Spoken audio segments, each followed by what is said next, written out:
El bullying es un problema cada vez mayor en la sociedad. Actualmente 7 de cada 10 niños han sufrido algún tipo de violencia, física, psicológica o verbal. La más reciente tendencia es la agresión a través de redes sociales. Acompáñame a conocer una de las más inquietantes variaciones de este fenómeno. Estoy hablando del ciberbullying. Mi nombre es Carlos Chavira, estudiante de la licenciatura en Ciencias y Técnicas de la Comunicación, y este es tu programa Angular.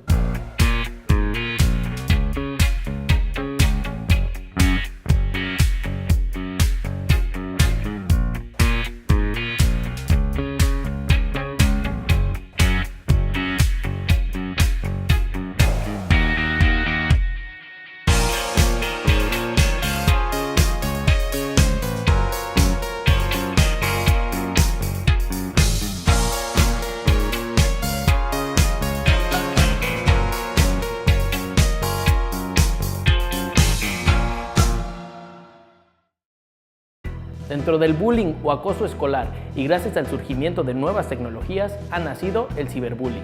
El ciberbullying es un tipo de acoso o violencia que se da en ambientes escolares, aprovechando el uso de la tecnología como celulares, internet o videojuegos. La palabra ciberbullying se compone con el vocablo inglés bullying, que refiere a acoso e intimidación, y el prefijo ciber, que indica relación con redes informáticas. Por lo tanto, se denomina un ciberacoso cuando el ataque de parte del agresor se da a través de cualquiera de estos medios. Siendo una rama del bullying, el ciberbullying lo definiremos como el acoso entre iguales, de manera crónica, a través de tecnologías de la información y la comunicación, utilizando chantajes, insultos o una exposición no consentida de la información no estrictamente sexual de un menor con el fin de intimidarlo, hostigarlo, de discriminarlo o excluirlo, o hasta ridiculizarlo simplemente. Yo creo que podemos considerarlo como todo aquel ataque que se realiza no de forma presencial, sino por toda la cuestión tecnológica, hablando de lo que es el internet y todo lo que esto conlleva, lo que es las redes sociales, lo que es inclusive el correo electrónico, los celulares que ahorita ya tienen acceso también al mismo internet y a las diferentes aplicaciones por medio de imágenes, comentarios, etc. Bueno, desde mi experiencia laboral, desde mi perspectiva, creo que son 3 las causas. La primera de ellas sería la gran imaginación que tienen los agresores para crear daño. La segunda sería el anonimato que el uso de dispositivos nos permite. Llegando a la tercera, que creo sería el internet, un espacio libre, difícil de regular y por lo tanto de sancionar. Yo creo que son 3 por lo menos, no nomás podemos achacar una, inclusive pueden haber más. Una puede ser lo que es la ignorancia. ¿Por qué? Porque pretendo yo atacar a alguien, a lo mejor nada más por aburrimiento, por divertirme en el momento, pero no mido yo las consecuencias o no se miden las consecuencias de lo que se está haciendo. Entonces, por un momento de diversión, pues puede uno acabar a una persona totalmente. Sin tener estadísticas exactas, en la experiencia en mi consultorio es el rango de 10 años a 16 años los casos que me llegan con ciberbullying. Se hizo un estudio a nivel México, Colombia y España, donde se hacía precisamente esta pregunta, ¿no? ¿Cuántos chicos aproximadamente tienen este problema en las escuelas? 12 de cada 100 niños sufren de acoso a través de las redes sociales. Entonces, México en esta encuesta tenía el primer lugar en ciberbullying. Esto nos habla de que nosotros tenemos aproximadamente 5 o 6 niños en la escuela que tienen este tipo de problemas. Y en un salón podemos tener un niño por mínimo en las aulas. Se puede llegar a pensar que el ciberbullying es exactamente igual al acoso escolar o bullying. Sin embargo, la diferencia es que los medios informáticos en los cuales se da el ciberacoso le proporcionan un anonimato que da una seguridad aún mayor al agresor. El ciberbullying se puede manifestar de diferentes formas, desde subir una foto que pueda avergonzar o dañar a la víctima hasta el hackeo de cuentas personales, pasando por mensajes con contenido sexual o amenazas. De alguna manera afectan por el hecho de que no están totalmente preparados los muchachos, o inclusive más bien los niños.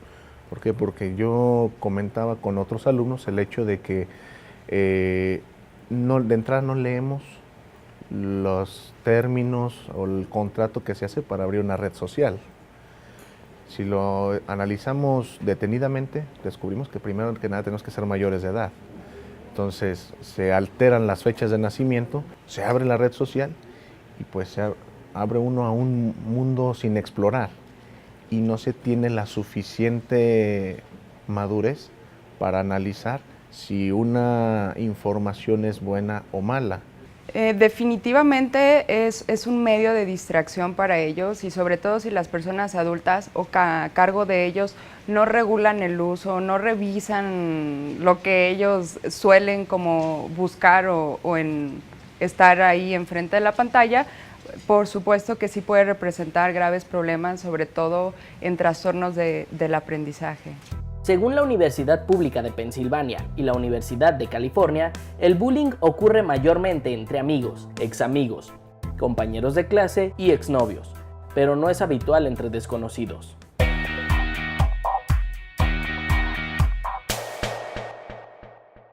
Internet es un medio donde las personas utilizan nicks y muchas veces inventan perfiles y características personales falsas. El problema surge cuando un usuario decide crear una persona que no existe, utilizando datos falsos con la finalidad de acosar o maltratar a otra, sin importar las consecuencias que éstas tengan. Una víctima se convierte en un objetivo para el agresor cuando es percibido como débil emocional o físicamente, aislado o que no cuenta con el apoyo de compañeros, o cuando se distingue como diferente a los demás. Es decir, son fácilmente identificables por aquellos que van a molestarlos. Primero que nada, yo creo que deberían ser conscientes los padres de familia de que las redes sociales no son para menores de edad. Segundo, estar al pendiente de qué es lo que se hace con el internet, porque vivimos en una época en la cual papá y mamá tienen que estar trabajando, ya no puede sostener uno toda la casa. ¿Qué pasa? Pues para lavar un poquito la conciencia de esa falta de atención, pues sí, te otorgo la computadora, la tableta, el celular, el internet, pero nunca estamos al pendiente de qué es lo que están haciendo con estos medios tecnológicos. En definitiva, creo, en este caso, que los papás, tanto del acosado como el acosador, juegan un papel muy importante. En definitiva, la intervención con ambos es estrictamente necesaria porque ya sea estar de un lado o estar del otro, es ser parte del problema. Y es tan importante, al menos en mi aspecto, en la parte psicológica, dejar que el acosador acose y que el acusado deje de recibir este hostigamiento. Trabajo Social realiza una entrevista a profundidad para conocer cuál es el entorno social que el niño tiene, porque generalmente lo que hace un chico que es el agresor es replicar conductas que viene viendo desde casa. Entonces es muy importante que nosotros podamos trabajar con los papás, se les deriva al área psicológica para que puedan trabajar en familia y al chico se le da una asesoría en la escuela por parte también del psicólogo. Entonces los papás tienen un papel muy importante aquí porque ellos tienen que empezar también a cambiar esos patrones de agresión, esos patrones que a lo mejor para mí no lo son agresivos, yo así me comunico con mi pareja, pero a final de cuentas no se dan cuenta los padres de familia que ese modelo lo replican sus hijos en la escuela, con sus amigos. Entonces hay que empezar a cambiar esos patrones y ellos son los responsables. El agresor generalmente va a tratarse de un niño que sufre alguna problemática familiar o personal, mientras en el acoso escolar suelen agruparse o dirigir a otros agresores. En este caso, es común que se trate de personas aisladas y de baja autoestima, que necesitan cubrirse tras una computadora o un dispositivo móvil para agredir a otros. Su obsesión llega a alterar incluso sus horarios de sueño, mientras vigilan a todas sus víctimas. Ay, bueno, creo que en definitiva, y si hablamos de menores en este caso, pues los papás son la principal fuente que ellos tendrían de protección y de regulación, ¿no? Son ellos los que deben de revisar el filtro o el contenido de lo que ven sus hijos constantemente. Creo que la importancia es que tenga el seguimiento, que tenga este cuidado, esta atención del papá y mamá, o inclusive de uno solo, por lo menos, de qué es lo que está haciendo este muchacho en las redes sociales. Tanto la parte inclusive agresora, como la parte que se siente agredida, porque hay que estudiar ambos casos. Desde que se ha hecho mucho más accesible los planes con internet, la adquisición de dispositivos, pues creo que en definitiva ha aumentado mucho, sobre todo en este tiempo. Ya no tenemos como que el bebé ya que le sabe manejar mucho mejor a la iPad que nosotros, y por lo tanto la accesibilidad es mucho mayor a la que en nuestros tiempos. Existe una gran confusión entre el acoso escolar y el ciberbullying, ya que una de las principales características es que tanto el agresor como la víctima deben ser menores de edad, pues este fenómeno se presenta entre iguales. El acoso cibernético es un concepto derivado del bullying. Ambas se refieren al acoso de una persona a otra hasta llegar incluso a desestabilizar la vida de la víctima. Que alguien esté sufriendo bullying no significa que sufra el mismo acoso a través de las tecnologías de la información y la comunicación, o viceversa. Bueno, en definitiva, las máximas consecuencias a lo que puede llegar un acoso cibernético entre iguales es a intentos recurrentes de suicidio hasta lograrlo. Siendo una conducta característicamente crónica, creo que produce en el individuo una especie como de programación mental que afecta directamente el autoconcepto. Esto quiere decir la manera en cómo se percibe o lo que comúnmente conocemos como autoestima, creando repercusiones realmente graves en el área psicológica, emocional y social, que esto lo hará susceptible en un futuro a desarrollar principalmente ansiedad, depresión, fobia escolar o trastornos del aprendizaje. En el momento en que sus redes de apoyo no son fuertes, no son suficientes, no sabe lo que está viviendo o manejo como un pequeño esquema, ¿no? Tener un secreto expuesto, ¿sí? Posterior a ello pasamos a sentir vergüenza o culpa por ello, tenemos redes de apoyo insuficientes o testigos silenciosos. Los trabajadores sociales en este tipo de problemática tenemos la función de darle un tratamiento integral al adolescente, al alumno. ¿Cómo lo hacemos? Lo hacemos mediante sesiones individuales, se trabaja con el chico, en algunas sesiones de que nos puedan platicar acerca de lo que están viviendo, cómo lo están viviendo. Si nos pueden ayudar a reconocer al agresor, es un gran paso con que el adolescente o el alumno nos puede identificar, para que nosotros también podamos dar el siguiente paso, para también darle tratamiento al chico que está siendo el buleador en este caso, ¿no? A veces es muy notorio porque son en páginas como Facebook, Twitter, todas estas redes sociales, y tú sabes quién está realmente haciendo el bullying, ¿no? Dificultades para relacionarse con los demás, sensación de abandono y desesperanza, hostilidad, nerviosismo, pérdida de control. Son algunas de las afectaciones de las que sufre la víctima durante este proceso. Implementamos un proyecto en el cual se sensibilice no solo al grupo en sí, sino también que pueda repercutir en los demás grupos en toda la escuela. ¿Por qué? Porque no se trata nada más de atacar al chico que está haciendo bullying o a la persona que está siendo víctima. Necesitamos empezar a trabajar con todo el contorno. Podemos revisar las noticias y vamos a ver una gran cantidad de gente que inclusive ha terminado suicidándose. ¿Por qué? Porque no hay quien le dé seguimiento a su caso e inclusive se cohíben tanto que ya no quieren platicar qué es lo que les está sucediendo, pero sí se nota una modificación del comportamiento. Se desarrollan programas de sensibilización y a esto yo le sumo también la parte del trabajo en familia, ¿no? El llevar a cabo escuela para padres donde se trabaje también con esta parte de la parte que le corresponde al papá, ¿no?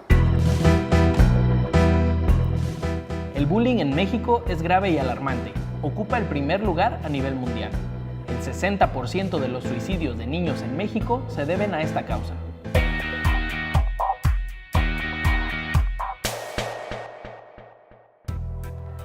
Dentro de este tipo de agresión existe un factor fundamental, el espectador, quien se encarga de consumir y difundir la evidencia del acoso. Si estas personas, primero, se quedan pasivas, pero a la vez se divierten de este ciberbullying, se convierten en partícipes de esta agresión. Por otro lado, si no son partícipes directamente de este ciberbullying, pero se quedan calladas, también forman parte de este círculo, porque o sea, no digo nada, pero también el refrán es sabio, el que calla otorga, y tanto peca el que mata la vaca como el que le jala la pata. Entonces, si yo soy consciente de que hay un ataque a otro compañero y me quedo callado, pues formo parte también. Y sí detectamos como dos tipos de testigos, ¿no? Desde el testigo que refuerza la conducta acosadora, porque en el ciberbullying, pues porque ella escribió jajaja o nada más le puso like, ¿sí? Al testigo silencioso, al que sabe que está pasando pero que no lo denuncia. Entonces, en ese momento creas una complicidad con el agresor.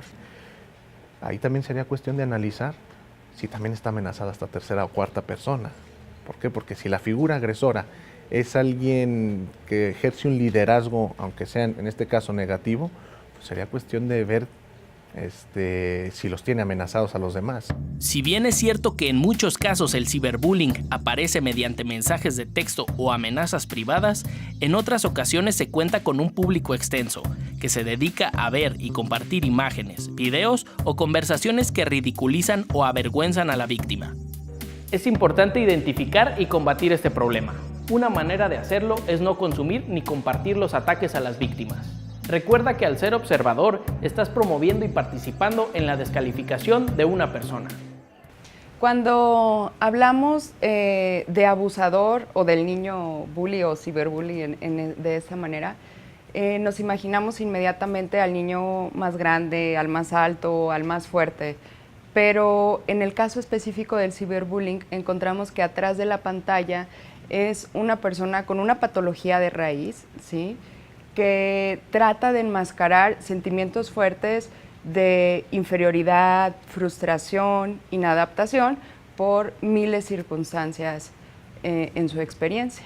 Internet y las redes sociales se han colado en nuestras vidas a una velocidad de vértigo, debido en gran parte a la enorme oferta de información y recursos que ofrece. Los adultos lo usamos a diario, pero los niños y los adolescentes lo hacen además de forma natural, ya que han nacido con ellos, por lo que es importante como padres tomar interés y monitorear lo que nuestros hijos visitan en Internet. En el momento de no estar al pendiente de su conducta escolar, de la inadaptación que él puede tener a nivel social, si de repente tengo un niño de 10 o 16 años que no sale con sus amigos, que no pide permisos para ir a fiestas y no preocuparme por ello, ¿sí? En el momento en el que no me acerco al maestro y le pregunto, oye, ¿cómo se está portando mi chavo?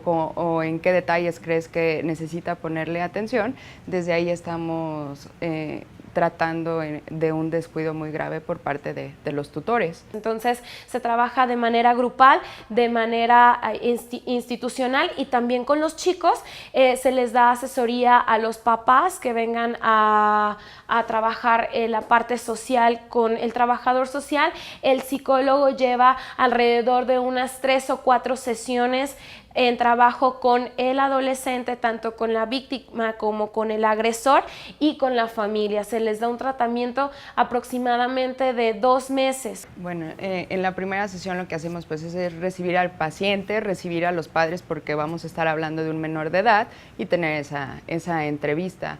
Posterior a ello hacemos las entrevistas ya nada más con nuestro menor de edad, ¿sí? Y pues platicamos acerca de la historia de cómo se dio, hasta creando un clima de confianza, hasta llegar al punto de prepararlo psicológicamente para que él pueda como contrarrestar este sentimiento de culpa, vergüenza, que es lo que nos hace vulnerables al ataque, e inclusive llegar al punto de podernos como mofar de ello para que el agresor pues no tenga su meta, no tenga su cometido con hacerlo sentir expuesto, intimidado, hostigado. Lo que yo les recomiendo a los chicos que sufren de ciberbullying es lo primero, rompan el silencio. No hay nada mejor que tú llegues con la persona que más confianza le tengas, ya sea tu maestro, el orientador educativo, el trabajador social, el psicólogo, quien tú gustes. Algún amiguito también te puede ayudar a que tú le comentes lo que estás viviendo, porque a final de cuentas es algo que se ve y se refleja en tu estado de ánimo. Entonces es muy importante que lo puedas compartir. Cuando tú lo compartes, ya empiezas a generar este cambio. Dices, ya no estoy solo, y verdaderamente no estás solo. Aunque tú no creas en la parte de los maestros que puedan hacer algo, créeme que siempre va a haber alguien que te va a ayudar y que te va a apoyar. Entonces, de verdad, cree que hay algo que se puede hacer. En este caso, el acercamiento es clave. Es como descubrir lo cubierto, ¿no? Oye, veo que está sucediendo esto y me gustaría que habláramos de ello. ¿Cómo te sientes de ello? Y ya si tenemos un chico o una chica muy introvertida y muy difícil de contactar con sus emociones, es yo en tu lugar me sentiría de esta manera, yo en tu lugar pediría ayuda a tal persona. Comunicación, ¿sí? A través de la comunicación voy a poder saber cómo es que está mi hijo. Si después de saber cómo está mi hijo veo que no está del todo bien, ¿sí? Recurrir a un proceso psicológico ayudaría mucho para ayudar a alinear esa falta de estrategias ante este tipo de casos. Ahora conoces el impacto que algo tan aparentemente inocente puede tener en la vida de una persona. Las consecuencias pueden ser extremas, llegando a dañar la vida o la dignidad de una persona. Si te gustó nuestro programa, te invitamos a que te suscribas a nuestro canal en YouTube. Subiremos contenido semana a semana. Mi nombre es Carlos Chavira y esto fue Angular.